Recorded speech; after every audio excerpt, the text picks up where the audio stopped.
Hi guys, I'm back again with some more stories for you today. Let's go to the first one, about OP, who was saving for her granddaughter's college all her life, just for her daughter's new husband to steal it all. Listen to the story to find out what happened, and of course to hear my insights.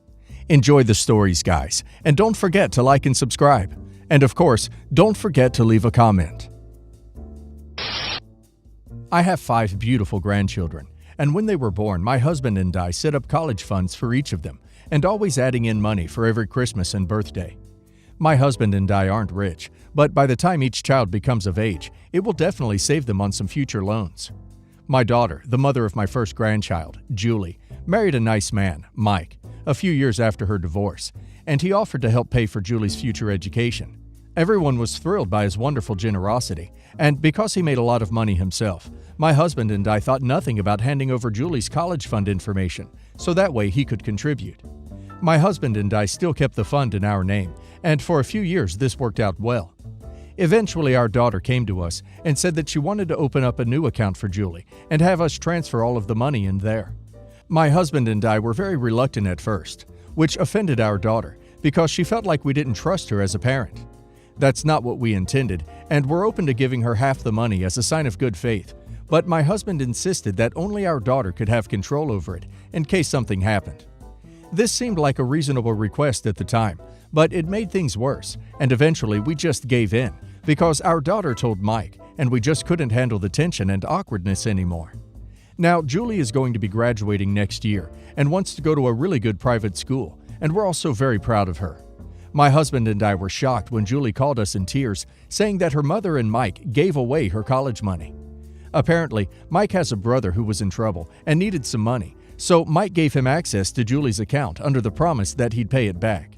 He didn't, and when Mike and my daughter threatened to take him to court over it, Mike's brother said that it would never hold up in court because it was a verbal deal and that Mike technically owed him the money since Mike never paid his brother back for a loan and proved it. My daughter and Mike are planning on suing, but between the virus and possible court delays, they may not get the money in time for Julie's freshman year. My daughter asked us to help Julie, but we've recently retired and don't have the money right now. My daughter then suggested that we take money from the other accounts and that she and Mike could pay us back with the lawsuit money. But we simply wouldn't risk our other grandchildren's futures. My daughter then accused us of not loving Julie and said that we were bad grandparents for having college money but refusing to give it. My husband is still firm, but after a few days I'm starting to wonder if we're in the right. Our second grandchild won't be of college age for at least another 5 years, which could be enough time for Mike and my daughter to pay us back. I just don't know what to do, so I'm asking, am I the a-hole? OP is definitely not in the wrong here.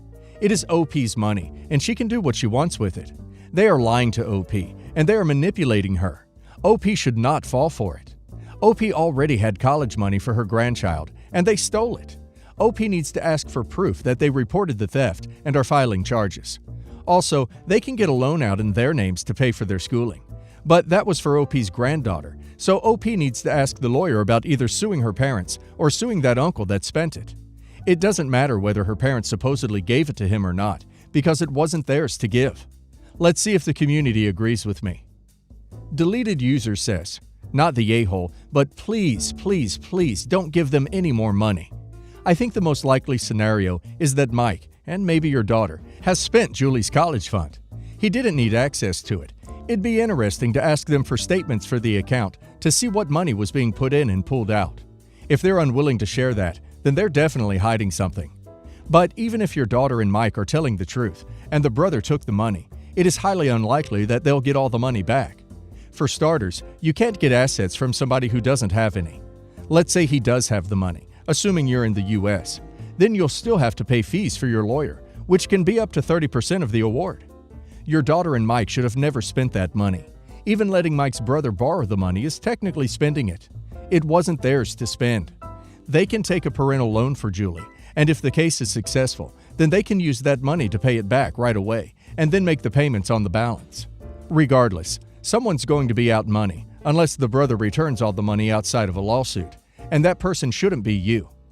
Our husband says, not the a-hole. This sounds horrible, but try to come up with a lie as to why you couldn't give her the money, even if you wanted to. She's going to keep coming for that money, so you should come up with a story to shut her up. She is your daughter after all. It's not like you can just cut contact. Kurai Hanazano says, not the a-hole. If you and your husband decide to help pay for your granddaughter's school, still deal directly with her. But you've already put money away for her and her parents stole it. They can return it. Update. Dear everyone, thank you so much for your kind words. I was really struggling with what to do because I love Julie so much and hate to see her hurting. I also showed my husband your responses, and he actually talked to our daughter on the side and told her to take out a loan in her and Mike's name and pay it back with the lawsuit money before I even made this post. Our daughter and Mike's refusal to do so told my husband everything he needed to know, and that's why he remained firm in his decision. The only reason he didn't bring it up to me sooner was because he wanted to wait until I was less upset. Now on to some good news. Julie will still get to go to college without any loans. It turns out David, my daughter's ex-husband and Julie's biological father, and his parents already set up a college fund when she entered kindergarten and was going to surprise her at graduation. After hearing how Julie was thinking about not going to college for a few years, and she was so sad, they decided to tell her about the money, but won't give her the exact number until she graduates, to still keep it a surprise. I was so relieved, yet still hurt, because her other grandparents were able to give something that I couldn't, even though I said I would. Julie is my first grandchild, and I took care of her a lot when she was 2 years old up to preschool. I love all my grandchildren equally, but I do sometimes feel a little closer to her. I'm also furious at Mike and my daughter, because you were all right, and it was mostly a lie. Our daughter went around and told my other children of the situation, and tried to convince them to agree to let Julie use the other grandchildren's money. My son is married to a very smart accountant, and knows some good lawyers that offered to take on the case, pro bono, as a favor to her. Mike insisted that he had his own lawyer, and that's when the lies began to slowly come out. To keep it short, Mike really does have a brother, James, who really did take some money and refused to pay it back, but it was only $500. The family was livid. My husband, son, David, and I all went over to demand the rest of the money. After a lot of pressure, Mike admitted that he took the rest of the money in an attempt to invest it in some new form of electric currency type of thing. David had to explain to me and my husband that they were basically invisible coins, and I lost it. All my life, I'd been raised to always maintain my composure in public, and that ladies never use foul language. But on that day, I cursed worse than a sailor. I didn't even realize it until my son grabbed me, but I had a full meltdown. My face was flushed with a different color, my mascara was running, and my neatly combed hair was now a mess. My husband and son took me back to the car, while David, Mike, and my daughter all had a talk. Julie will be moving in with her father since her high school classes are online. I told my daughter that while I still love her, I was deeply disappointed and needed to go a few days without speaking to her. I also made it clear that while her marriage is her business, I no longer consider Mike family. My daughter claims she didn't know what Mike was doing until it was too late and was too embarrassed to admit the truth to us. I would like to believe her, but right now I'm not sure. However, Julie can still go to college straight after high school as planned, without any debt, and is even considering going to online community college to save money. Her other grandparents told her what she didn't use for college she could keep for herself. I'm so proud of her, and I'm so relieved that she doesn't blame us for what Mike did and wouldn't want us to take money away from her cousins. That's the full story, people. Please learn from my mistake. P.S. I ruined my reputation as sweet and fun grandma, and now I'm crazy yelling grandma. When I was in high school, I'm 22 now, I had a boyfriend, and I found out this girl at our school was sleeping with him while we were together. I hated her so much, especially because she talked about me in so many of their messages, saying she likes sneaking around with him, knowing that he has a girlfriend, and constantly asking him if I think anything suspicious. Imagine my surprise when we graduate and she starts dating my brother. I couldn't believe his betrayal to date someone who did me dirty, and didn't speak to him for a while, but we were able to reconcile, and I even developed a relationship with her after she got pregnant. When she did get pregnant, I had my suspicions if my brother was even the father. Not to shame, but she had a history of being a side chick and promiscuous. I didn't say anything at first, until one of my guy friends tells me she's been hooking up with one of his cousins, overlapping when she started seeing my brother, and he even sent proof. When I showed my brother, he told me I was a psycho liar who never liked her and is trying to get them to break up. I told him that it's true I don't like her, but that doesn't change the fact that I had Tinder screenshots during the beginning of their relationship, after they made it official and she cheated. We got into a huge argument where I told him to get a paternity test, since the timeline she slept with the other guy would be when she conceived, and she told him he needs to cut me off because I'm being toxic during her pregnancy, and he did. He asked me to apologize to her so she could let us be cool again, so I did to appease him.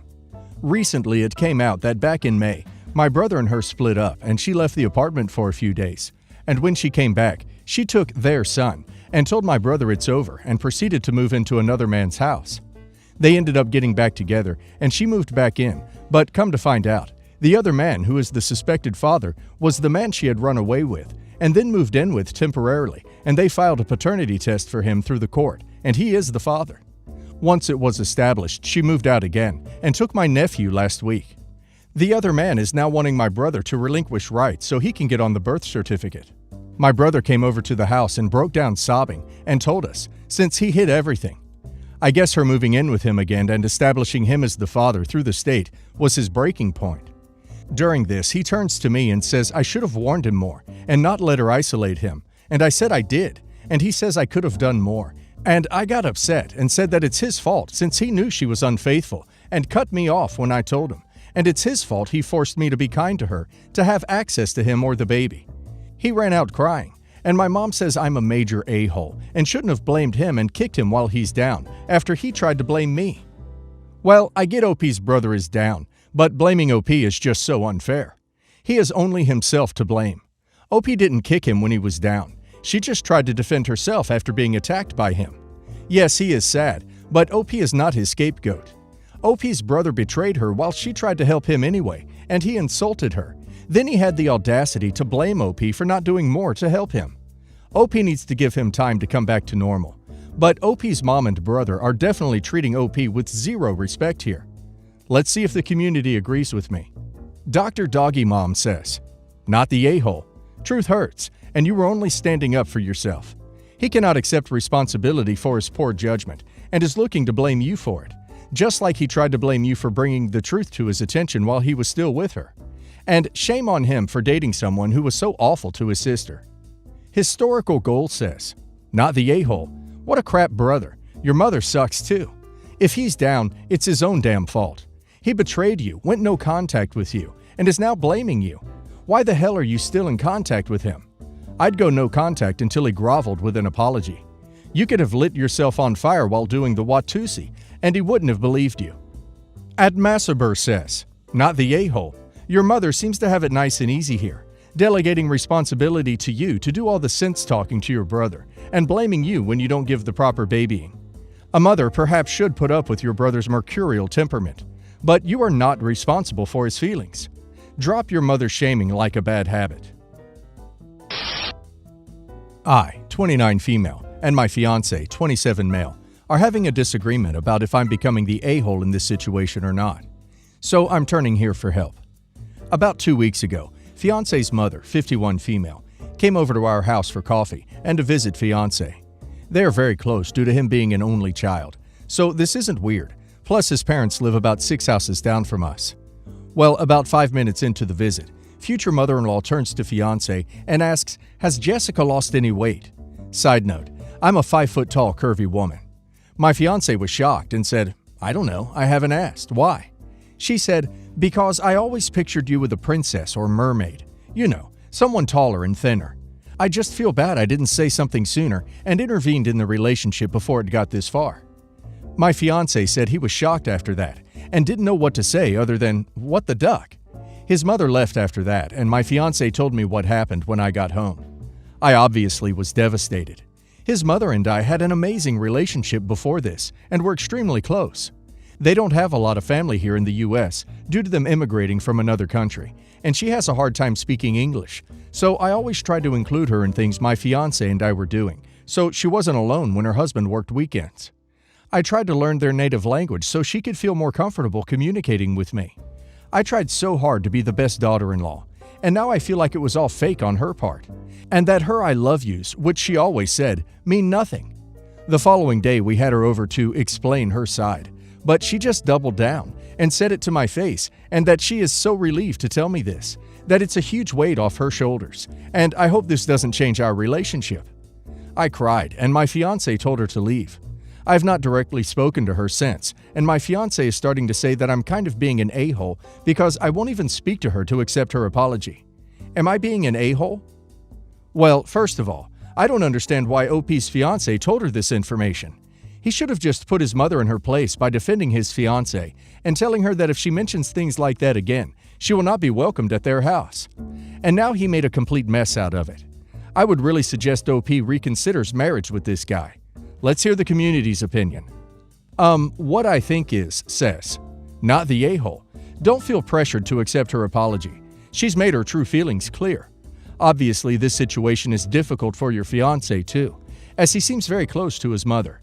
But he needs to be firmly on your side with this. Now is the time to start planning how you're going to keep your distance from her.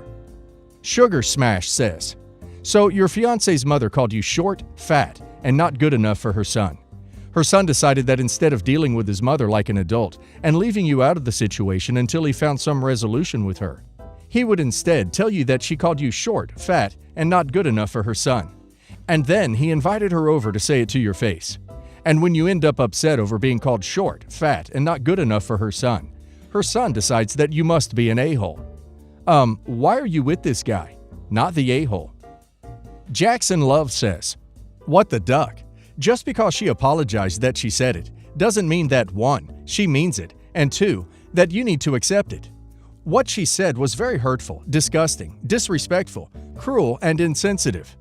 Your fiancé would be the a-hole if he continues to push for you to accept an apology that she didn't mean and that you don't want to accept. But know that this will affect your relationship.